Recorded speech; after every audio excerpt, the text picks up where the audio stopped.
नमस्कार, स्वागत है आप सबका दिन भर की तमाम बड़ी और अहम खबरों के साथ। मैं हूं कवींद्र। शुरुआत हेडलाइन से।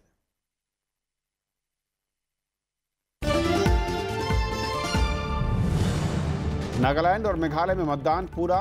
नागालैंड में 75 और मेघालय में 67% से ज्यादा वोटिंग। 3 मार्च को त्रिपुरा समेत तीनों राज्यों के नतीजों का होगा ऐलान।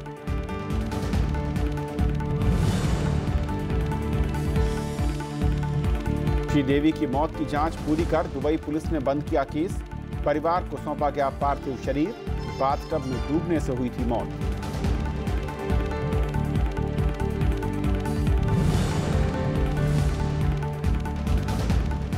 सभी सरकारी बैंकों को 15 दिन में व्यवस्था की खामियों को दूर करने का निर्देश। वित्त मंत्रालय ने निजी कंपनियों के लोन और एनपीए की मांगी जिम्मेदारी। जानकारी साथ ही तय होगी अब वरिष्ठ अधिकारियों की जवाबदेही।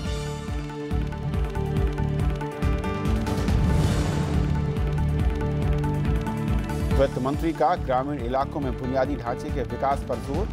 क्षेत्रीय असमानता खत्म करने के लिए एशियन इंफ्रास्ट्रक्चर इन्वेस्टमेंट बैंक से अधिक सहयोग की मांग। बहुपक्षीय प्रयास की बताई जरूरत।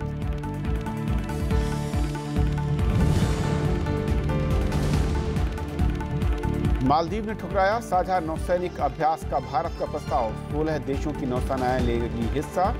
6 से 13 मार्च तक अंडमान निकोबार द्वीप समूह में होगा आयोजित।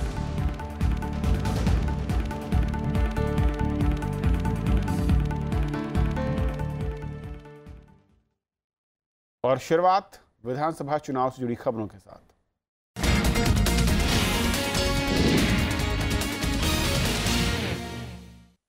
नागालैंड और मेघालय विधानसभा के लिए आज मतदान का काम पूरा हो गया। दोनों राज्यों की 60 में से 59 सीटों पर वोटिंग हुई। साथ ही उम्मीदवारों की किस्मत ईवीएम में बंद हो गई।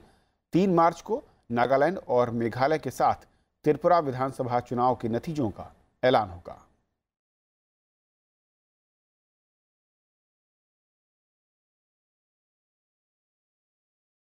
नागालैंड में 60 में से 59 विधानसभा सीटों के लिए आज वोटिंग हुई। इसमें 75% से ज्यादा मतदान की खबर है। 1-2 जगहों पर मामूली हिंसा की खबरें हैं। मतदान पूरा होने के साथ ही 195 उम्मीदवारों की राजनीतिक किस्मत ईवीएम में बंद हो गई। नागालैंड में मंगलवार को कड़ी सुरक्षा के बीच मतदान का काम पूरा हो गया। छिटपुट घटनाओं को छोड़कर राज्य में 59 सीटों पर शांतिपूर्ण मतदान हुआ। नागालैंड में 75% मतदान दर्ज किया गया। The figures which have been received is 75%. The polling is still going on in around 500 polling stations. At 4 o'clock, this polling was still going on. So this figure is likely to go up. Nagaland में मतदाताओं में खासा उत्साह देखने को मिला। सुबह से ही मतदान केंद्रों पर लोगों की लंबी कतारें देखने को मिली। मतदान में महिलाओं और युवाओं ने बढ़ चढ़कर हिस्सा लिया। What we are feeling is a change that is not particularly these political parties, but as a whole among the common men. We are thinking about, the basic things that like roads, like provision of good transportation and especially roads. So those things are in mind when we are voting here. Access to electricity and water. Especially here in this colony, there's a lot of scarcity of water also. So we are, this time we are looking for a change. Nagaland के मुख्यमंत्री TR Zeliang और उनके परिवार ने पेरेन जिले के जुलियकिए शहर में वोट डाला और चुनाव में जीत का दावा किया। उन्होंने उम्मीद जताई कि राज्य में शांति कायम रहेगी और नागा राजनीतिक समाधान के लिए आगे बढ़ेंगे। We'll see that the state will be peaceful and will move for Naga political solution also. And we expect that permanent peace will prevail in the state. चुनाव में हिंसा की बात करें तो मौन जिले के तिजित गांव के मतदान केंद्र पर चुनाव शुरू होने से पहले विस्फोट हुआ। वहीं अकुतुलो पोलिंग बूथ के पास एनपीएफ और एनडीपीपी के गुटों के बीच झड़प हो गई। गोलीबारी में एक आदमी की मौत हो गई, वहीं 2 घायल हो गए। हालांकि इन घटनाओं का मतदान प्रक्रिया पर असर नहीं हुआ। नागालैंड में विधानसभा की 60 सीटें हैं। लेकिन नागालैंड की उत्तरी अंगामी द्वितीय विधानसभा सीट से एनडीपीपी प्रमुख नीफ्यो रियो निर्विरोध निर्वाचित हो चुके हैं। नागालैंड के चुनाव में इस बार सत्तारूढ़ एनपीएफ को बीजेपी एनडीपीपी से कड़ी चुनौती मिलती दिख रही है और यहां के मतदाता बदलाव की बात भी कर रहे हैं। चुनाव के नतीजे भले ही कुछ भी हों, लेकिन नागालैंड के लोग स्थिर और ईमानदार सरकार की राह देख रहे हैं। कोहिमा में राज ठाकुर के साथ पंचानन मिश्रा, राज्यसभा टीवी। और कोहिमा से इस वक्त हमारे साथ जुड़ रहे हैं पंचानन मिश्रा। पंचानन, जिस तरीके से हमने नागालैंड में देखा, मतदान प्रतिशत उम्मीद से बेहतर दिख रहा है राजनीतिक पार्टियों के लिहाज से, या फिर कुछ बड़ा संकेत इस परसेंटेज के साथ आप देखते हैं? देखिए कविन, अभी जो मतदान परसेंट जो आया है वो 75% आया है, जो शाम 5 बजे तक का है। कई जगहों पर अभी मतदान जारी है। उसका कारण ये है कि जहां डिस्टर्बेंस हुआ या जहां पर मतदान को रोकना पड़ा, वहां पर अभी मतदान चल रहा है। तो चुनाव आयोग का कहना है कि ये मतदान अभी बढ़ सकता है। और अभी केंद्रीय चुनाव आयोग की तरफ से प्रेस कॉन्फ्रेंस हुई थी। यहाँ कोहिमा में भी स्थानीय जो चुनाव आयोग मुख्य चुनाव अधिकारी अभिजीत सिन्हा वो प्रेस कॉन्फ्रेंस करने वाले हैं अगले कुछ मिनटों में, तो शायद कुछ अपडेटेड डेटा उसका मिल सकता है। लेकिन हाँ, ये है कि पिछली बार 90% मतदान हुआ था। शायद ये मतदान का परसेंट शायद 90 तक ना पहुंचे। उनका ये मानना है कि 80 से 85% जो रह सकता है, वो उसके बाद देखना होगा। लेकिन इस बार जो चुनाव में जो मुद्दे हावी रहे हैं, वो चुनाव को लेकर और नेताओं में जो भ्रष्टाचार की जो उनकी छवि है, उससे जनता परेशान दिख रही है। ये साफ कर रहा है। उनको लगता है कि चुनाव होने के बाद कोई भी नेता दल बदल करके दूसरी पार्टी में चला जाता है, जिससे उनकी भावनाएं प्रभावित होती है और यहाँ पर राज्य का विकास नहीं हो रहा है। सारा पैसा चुनावों में लग रहा है। यही वजह है कि क्लीन इलेक्शन की बात हुई थी इस बार, और पूरा ये जोर दिया गया है कि कम पैसा खर्च हो और वोटरों को लुभाने के लिए जो पैसे का गलत इस्तेमाल है वो ना हो। तो ये देखना होगा कितना सफल उसमें चुनाव आयोग हुआ और कितना सफल उसमें सिविल सोसाइटी और यहाँ जो चर्च की बड़ी भूमिका रही है कि लोगों को ये इस बात के लिए प्रोत्साहित करें कि वो पैसे का दुरुपयोग न करें और पैसे न लें नेताओं से, क्योंकि उसी पैसे का दुरुपयोग होता है और उनका विकास प्रभावित होता है। क्लीन इलेक्शन पूरी तरह से रहा है, लेकिन साफ दिख रहा है कि जो एनपीएफ जो यहाँ पर सत्ता में काबिज है पिछले 15 सालों से, उसके खिलाफ एक एंटी इनकम्बेंसी जैसी भावना नजर आ रही है। तो क्या एनडीपीपी उसको भुना पाएंगी? क्या वो उसका मुकाबला कर पाएंगी? ये देखने वाली बात होगी और 3 मार्च को इस बात का पता लग जाएगा। लेकिन अभी मतदान का प्रतिशत शायद बढ़ जाए, इसके लिए अभी इंतजार करना होगा। हालांकि पंचानन, मतदान के बाद अलग अलग जो दल हैं और जो क्षेत्रीय दल हैं अपने अपने दावे रहते हैं, लेकिन क्योंकि आपने पूरे राज्य का दौरा किया चुनाव प्रचार के दरमियान, एक बड़ा संकेत ये दिखता था कि शायद यहाँ पर एक हंग असेंबली की तरफ भी मतदान का मूड दिखता है। फिलहाल क्या कुछ इशारा इससे मिलता है, जो परसेंटेज है अलग अलग इलाकों जो रिपोर्ट्स आ रही हैं, या फिर कुछ कहना जल्दबाजी होगा? जी बिल्कुल, ये बात ठीक है। इस बार चाहे आप राजनीतिक जानकारों से बात करें या यहाँ के नेताओं से बात करें, सभी ये मान रहे हैं कि इस बार मुकाबला बहुत ही टफ है। मतलब ये हुआ कि एनपीएफ और जो उसको मुकाबला देता हुआ बीजेपी एनडीपीपी का गठबंधन। और जहां तक रहा हंग असेंबली की बात, तो जो यहाँ नागालैंड का जो इतिहास रहा है उसमें कोई भी दल का जो चुनाव हुआ दल में शामिल हो जाता है। ऐसा पिछले कई सालों में देखा गया। यही वजह है कि बीते 5 सालों में 4 बार मुख्यमंत्री बदल गए और कई बार तो ऐसा भी हो गया 60 विधानसभा की इस असेंबली में एक भी अपोजिशन नहीं रहा। सारे अपोजिशन के लोग कहीं ना कहीं सत्तारूढ़ में दल में शामिल हो गए और वो सरकार का हिस्सा बन गए। तो ये इतिहास नागालैंड का रहा है, इसलिए कुछ भी अभी कहना फिलहाल जल्दबाजी होगी। लेकिन देखते हैं कि उसका नतीजा 3 मार्च को क्या नतीजे आते हैं। उसके बाद मुझे लगता है कि सारे जो दल हैं वो अपनी गोटियां बैठाने में जो है जुगत भिड़ाने में लगेंगे। लेकिन एनडीपीपी की ओर से जो बड़ा चेहरा बीजेपी ने घोषित किया है अपने मुख्यमंत्री का, नेफ्यू रियो, निश्चित तौर पर वो बड़ा चेहरा है और यहाँ की जनता ने इस बार चेंज की बात भी कही है। तो क्या ये चेंज होगा, ये देखना होगा कविंद्र जी। शुक्रिया पंचानन इस पूरी बातचीत और अपडेट के लिए आपका। और अब बात मेघालय की, जहां पर आज 59 सीटों के लिए 67% से ज्यादा वोट डाले गए हैं। एक सीट पर एनसीपी के उम्मीदवार की हत्या के चलते चुनाव टाल दिया गया था और मेघालय में वोटिंग को लेकर खासा उत्साह दिखाई दिया लोगों के बीच में और खासतौर पर सुबह से ही लंबी कतारें थी। युवाओं और महिलाओं की संख्या कतारों में ज़्यादा नजर आई और चुनाव आयोग की ओर से पुख्ता इंतजाम थे। और साफ तौर पर जो आंकड़ा है, इसे जिस तरह से पंचानन ने कहा कि नागालैंड में देख रहे थे, मेघालय में भी ये बढ़ते वक्त के साथ बढ़ सकता है। शिलांग से रवि शेवराण हैं।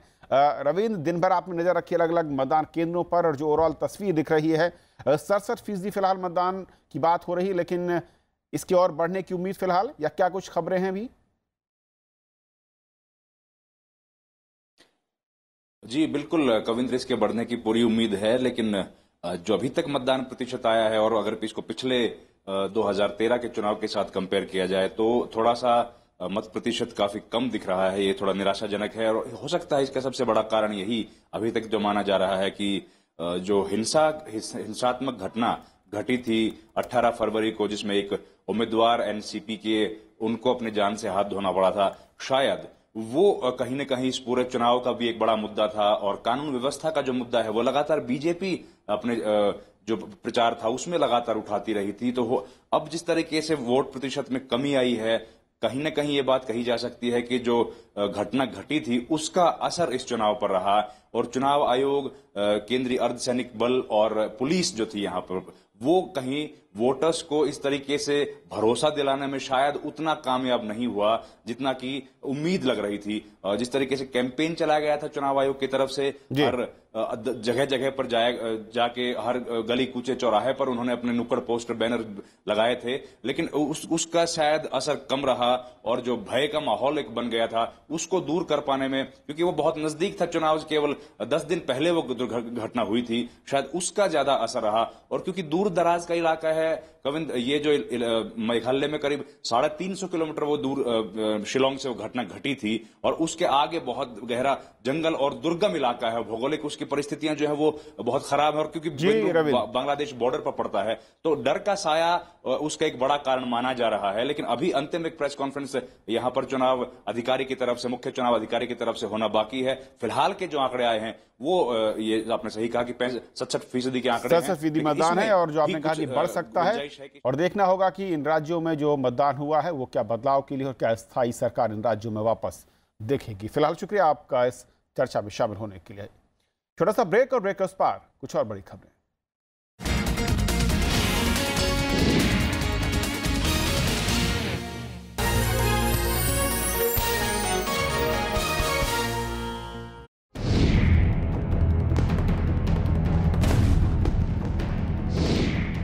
एलओसी पर पाक कर रहा है गोलीबारी,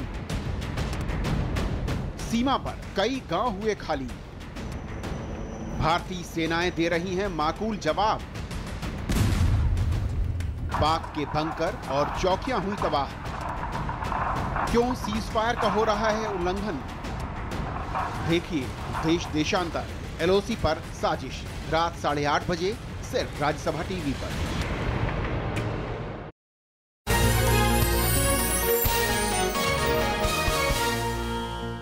प्रधानमंत्री नरेंद्र मोदी ने कहा है कि भारत जल्द ही दुनिया की 5वीं बड़ी अर्थव्यवस्था बन जाएगा।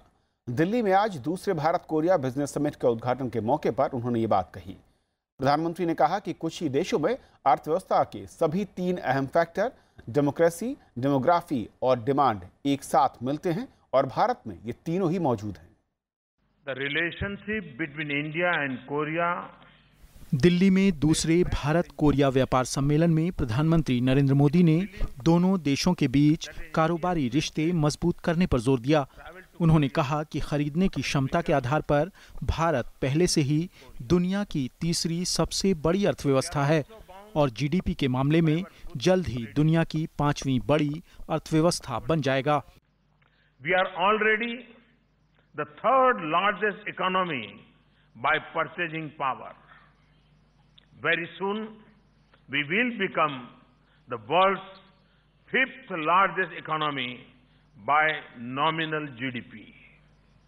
We are also the fastest growing major economy of the world today. We are also a country with one of the largest startup ecosystems. विदेशी निवेश पर जोर देते हुए प्रधानमंत्री ने कहा कि भारत दुनिया की सबसे ज्यादा खुली अर्थव्यवस्थाओं में से एक है और दुनिया के साथ व्यापार करने के लिए तैयार है। प्रधानमंत्री ने कहा कि उनकी सरकार ने बेहतर कारोबारी माहौल बनाने और फैसले लेने में निरंकुशता को हटाने का काम किया है। We sit positively in day-to-day transactions. We are widening the areas of trust rather than digging into doubts. This represents a complete change of the government's mindset. प्रधानमंत्री ने यह भी कहा कि कुछ ही देशों में अर्थव्यवस्था के सभी 3 अहम फैक्टर, डेमोक्रेसी, डेमोग्राफी और डिमांड, एक साथ मिलते हैं और भारत में ये तीनों मौजूद हैं। प्रधानमंत्री ने कोरियाई कारोबारियों को निवेश की सुरक्षा और उसे बढ़ावा देने के लिए हर जरूरी कदम उठाने का भरोसा भी दिलाया। Thank you very much. Bureau report, Rajya Sabha TV. Bharat Korea व्यापार सम्मेलन को वाणिज्य और उद्योग मंत्री सुरेश प्रभु और वित्त मंत्री अरुण जेटली के अलावा दक्षिण कोरिया के व्यापार मंत्री बैक वून क्यू ने भी संबोधित किया। At a time when India is not only on a growth trajectory, but now on a takeoff stage to take the next level of development. And many things that you have mentioned, which has happened in India, including getting highest FDI, one of the most preferred destinations for investment, all of this is a result and a manifestation of the leadership of the Honorable Prime Minister, who really genuinely believes that we have to bring in not only development, but bring the development at a faster rate in a shortest possible time. And that's why several changes which are taking place in India are moving in that direction to realize that dream. Whether there are macro policy issues, whether there are structural reforms, or whether there are policy changes which are taking place in each of the sectors. The Indian economy in the last few years has become a very open economy. It's integrated globally. It invites investment in most sectors. It's made its procedures for investment extremely simple. Our decision making has made doing business in India much easier. Since establishing diplomatic ties in 1973, Korea and India have developed a remarkable economy partnership over the last 45 years. At the beginning, bilateral trade volume stood at a mere $15 million. It has now grown to reach some $20 billion as of 2017, making Korea the 11th biggest country for investment in India. वित्त मंत्री अरुण जेटली ने कहा है कि देश में बुनियादी ढांचे का विकास सरकार की प्राथमिकता है। उन्होंने कहा कि भारत पिछले कुछ वर्षों से उच्च विकास दर पर है और विकास की गति को तेज करने के रास्ते पर चल रहा है। उन्होंने ये बातें एशियन इंफ्रास्ट्रक्चर इन्वेस्टमेंट बैंक की सालाना बैठक में कही। वहीं सड़क परिवहन और राष्ट्रीय राजमार्ग मंत्री नितिन गडकरी ने बैठक में कहा कि सरकार देश में किसानों की आमदनी दोगुनी करने के लिए प्रतिबद्ध है। वित्त मंत्री अरुण जेटली ने बीजिंग स्थित एशियन इंफ्रास्ट्रक्चर इन्वेस्टमेंट बैंक से भारत के लिए अधिक वित्तीय सहायता की मांग की है। उन्होंने कहा कि एशियाई क्षेत्र में बुनियादी ढांचे के अंतर को खत्म करने के लिए बहुपक्षीय सहयोग की जरूरत है। मंगलवार को एशियन इंफ्रास्ट्रक्चर इन्वेस्टमेंट बैंक की सालाना बैठक में वित्त मंत्री ने कहा कि शहरी क्षेत्रों में बुनियादी ढांचे में विकास के साथ साथ ग्रामीण क्षेत्रों में इस दिशा में कदम बढ़ाए जा रहे हैं और इससे लोगों के जीवन में बड़े पैमाने पर सुधार आएगा। Today, compared to global growth, this is the region which has been providing the growth leadership as far as the world is concerned. In the last several years, India has been on a high growth trajectory itself. And infrastructure creation has been almost on the top of one of India's infrastructure priorities. वित्त मंत्री ने बुनियादी ढांचे के निर्माण को सरकार की प्राथमिकता बताया। उन्होंने कहा कि सड़क, रेल मार्ग, हवाई अड्डे और बंदरगाहों पर प्रभावी तरीके से काम हो रहा है और पिछले कुछ वर्षों से भारत विकास के रास्ते पर तेजी से आगे बढ़ रहा है। बैठक में सड़क परिवहन और राष्ट्रीय राजमार्ग मंत्री नितिन गडकरी भी शामिल हुए। उन्होंने निरंतर विकास के लिए नया वित्त पोषण विषय पर बात की। नितिन गडकरी ने किसानों की आय दुगना करने के लिए सरकार की प्रतिबद्धता को दोहराया। उन्होंने कहा कि किसानों के लिए 1,88,00,000 हेक्टेयर जमीन को सरकार जल्द ही सिंचाई के दायरे में लाने पर काम करेगी। The Prime Minister's vision is to increase the agricultural production 2 times into 2022. And now my plan is making irrigation for 1,88,00,000 hectares. Now we are not acquiring land, we are using pipelines. We have saved just 6,000 crore by using pipelines. And using pipelines, we are giving priority for drip irrigation, by which we can increase the water use 3 times and increase the production 2.5 times. इस दौरान मुंबई में जून में होने वाली सालाना बैठक के लोगों का अनावरण भी किया गया।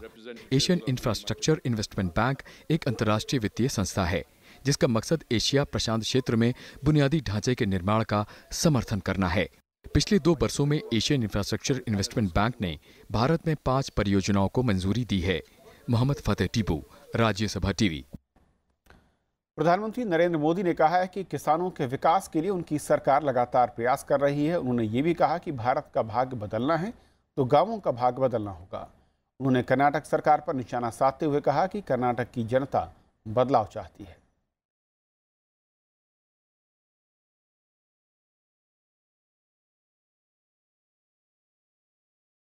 देश के सबसे बड़े बैंकिंग घोटाले के सामने आने के बाद वित्त मंत्रालय ने एक बड़ा कदम उठाया है। मंत्रालय ने सभी सरकारी बैंकों को निर्देश दिया है कि 15 दिन के भीतर बैंकिंग व्यवस्था की खामियों को दूर किया जाए। साथ ही प्रबंध निदेशकों को बैंक फ्रॉड का समय रहते पता लगाने के लिए कहा है। वित्त मंत्रालय ने कहा है कि ऐसे मामलों को सीबीआई के पास भेजा जाए। सरकार का जोर इस बात पर भी है कि संभावित धोखाधड़ी से बचने के लिए बड़ी रकम के सभी एनपीए खातों की जांच की जाए। मनी लॉन्ड्रिंग निरोधक कानून, फेमा, आयात निर्यात नियमों के उल्लंघन से जुड़े मामलों की जांच करने के लिए प्रवर्तन निदेशालय और राजस्व खुफिया निदेशालय को शामिल करने को कहा गया है। इसके अलावा पूरे मामले में वरिष्ठ अधिकारियों की जवाबदेही भी तय करने के लिए कहा गया है। उपराष्ट्रपति एम वेंकैया नायडू ने कहा है कि शिक्षा से देश की दशा और दिशा दोनों बदलती हैं। उन्होंने ये भी कहा कि देश का उज्जवल भविष्य मजबूत शिक्षा और साक्षरता पर निर्भर करता है। दिल्ली विश्वविद्यालय के मैत्रेयी कॉलेज के गोल्डन जुबली समारोह में उपराष्ट्रपति एम वेंकैया नायडू ने शिक्षा के विस्तार पर जोर दिया। उन्होंने कहा कि शिक्षा एक ऐसा मजबूत हथियार है जिससे दुनिया को बदला जा सकता है। 70 years are over. What is it we have gained? Where we are lacking? How do we improve it? That should be the agenda before everyone. India was known as Vishwaguru once upon a time. Students from across the globe used to come to Delhi, to Nalanda and Takshashila for education. उपराष्ट्रपति M Venkaiah Naidu ने यह भी बताया कि मजबूत शिक्षा देश के विकास की कहानी बताता है। उन्होंने कहा कि स्कूल और कॉलेजों में दी जाने वाली शिक्षा से छात्रों के दिमाग पर गहरा असर पड़ता है। अपने भाषण में उपराष्ट्रपति ने महिलाओं के सशक्तिकरण पर भी जोर दिया। उन्होंने कहा कि इससे देश के विकास में तेजी आती है। राजकमल राव, राज्यसभा टीवी, दिल्ली। जम्मू कश्मीर की मुख्यमंत्री महबूबा मुफ्ती ने मंगलवार को केंद्रीय गृह मंत्री राजनाथ सिंह से मुलाकात के दौरान राज्य के विकास और घाटी में मौजूदा स्थिति पर चर्चा हुई। जम्मू कश्मीर के मुख्यमंत्री ने राजनाथ सिंह को घाटी के साथ साथ पाकिस्तान से लगी सीमा क्षेत्र में सुरक्षा स्थिति के बारे में भी जानकारी दी। पिछले कुछ दिनों में इन इलाकों में सीमा पार से गोलीबारी और आतंकी घुसपैठ की वारदातों में इजाफा हुआ है। दोनों नेताओं ने मुलाकात के दौरान केंद्र सरकार की ओर से नियुक्त प्रतिनिधि दिनेश्वर शर्मा की तरफ से किए जा रहे शांति पहल पर भी चर्चा की। भारतीय नौसेना मालदीव सेना के साथ अभ्यास नहीं करेगी। मालदीव ने भारत का निमंत्रण ठुकरा दिया है। हालांकि मालदीव इस निर्णय की कोई वजह उसने नहीं बताई है। 6 मार्च से शुरू होने वाले सैन्य अभ्यास में 16 देश हिस्सा ले रहे हैं। नौसेना का यह अभ्यास अंडमान निकोबार में होगा।